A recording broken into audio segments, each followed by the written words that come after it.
If photography has ever felt harder than it needs to be, or like you're constantly making decisions and still feeling unsure, that's not because you're overthinking. It's because too many decisions are being asked of you too early. Sustainable photography doesn't come from doing more. It comes from needing to decide less.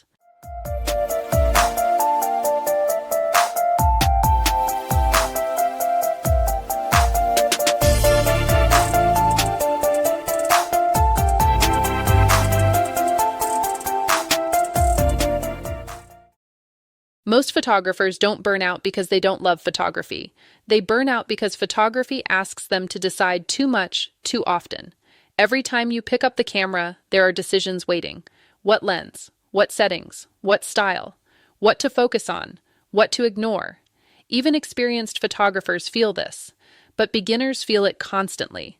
And that constant decision-making drains energy faster than shooting ever could. Decision fatigue is subtle. It doesn't feel dramatic. It feels like second guessing, like hesitation, like always wondering if there was a better choice. That uncertainty is exhausting. Another reason decision fatigue shows up so strongly in photography is because there's rarely one correct answer.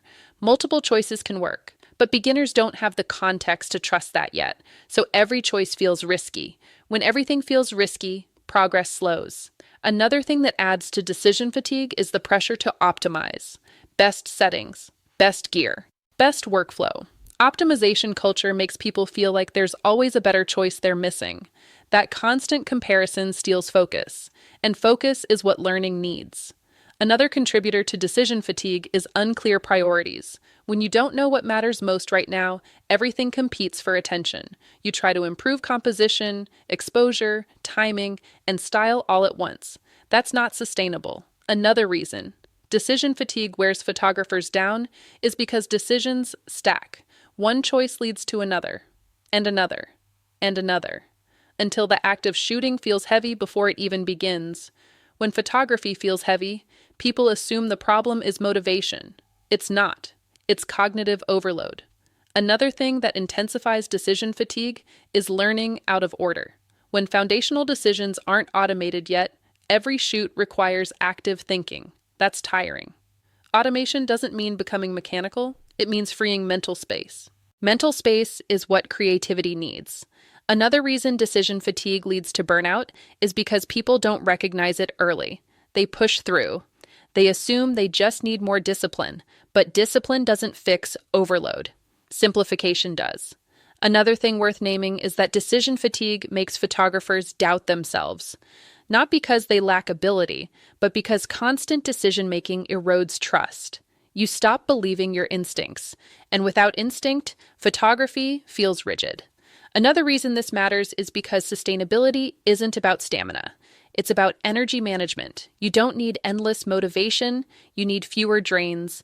Decision fatigue is one of the biggest drains in photography, and it's one of the easiest to reduce. When you reduce decisions, photography feels lighter. Not because it's easier, but because your energy is being used where it matters. Reducing decisions doesn't make photography rigid. It makes it sustainable. A lot of photographers worry that fewer decisions will limit creativity. In practice, the opposite happens. Creativity thrives when your brain isn't overwhelmed. When too many choices are on the table, your mind stays busy evaluating instead of creating. Fewer decisions create room. Room to notice light, room to notice timing, room to notice what actually matters in the moment.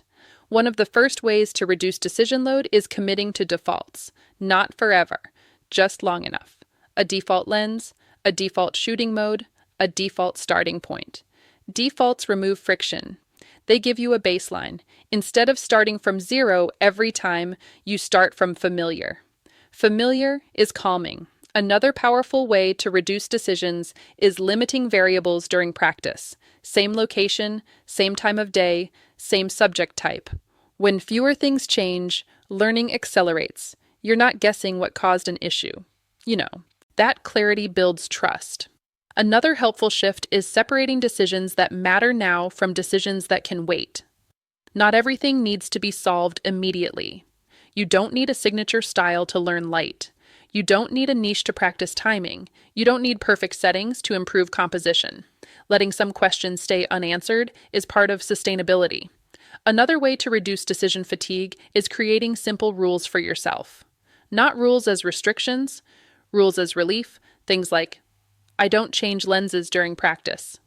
I only adjust one setting at a time. I stop after a certain amount of time. These boundaries protect energy. They make photography predictable. Predictability is not boring, it's stabilizing. Another place decisions sneak in is post-processing. Endless tweaking, endless comparison, endless second-guessing. Sustainable photographers limit their editing decisions. They choose a simple workflow. They stop chasing perfection. They aim for consistency instead. Consistency compounds. Another important shift is trusting that good enough is often enough. Perfectionism adds decisions. Every tiny adjustment asks a question. When to stop is a decision too. Learning to stop earlier protects longevity. Another way to reduce decision load is choosing fewer inputs. Too many tutorials create conflict. Too many opinions create doubt. One steady approach reduces mental noise. Noise drains energy. Clarity restores it. Another helpful practice is batching decisions. Decide once. Reuse often. Choose your defaults ahead of time. Then shoot without revisiting them constantly. That separation frees attention for seeing. Another important piece is understanding that decision reduction is not about lowering standards. It's about aligning effort with impact. Some decisions matter more than others. Learning to identify those is a skill, and it develops over time. Another reason fewer decisions help is because they reduce emotional load. Second guessing is emotional labor. Constant evaluation wears you down. When decisions are simplified, confidence returns. Quietly. Another thing that helps is acknowledging that sustainability looks boring from the outside. Repeating the same approach, using the same tools, following the same rhythm. That boring is what allows people to keep going for years. Another helpful realization is that you don't need to solve everything to move forward. You need enough clarity to take the next step.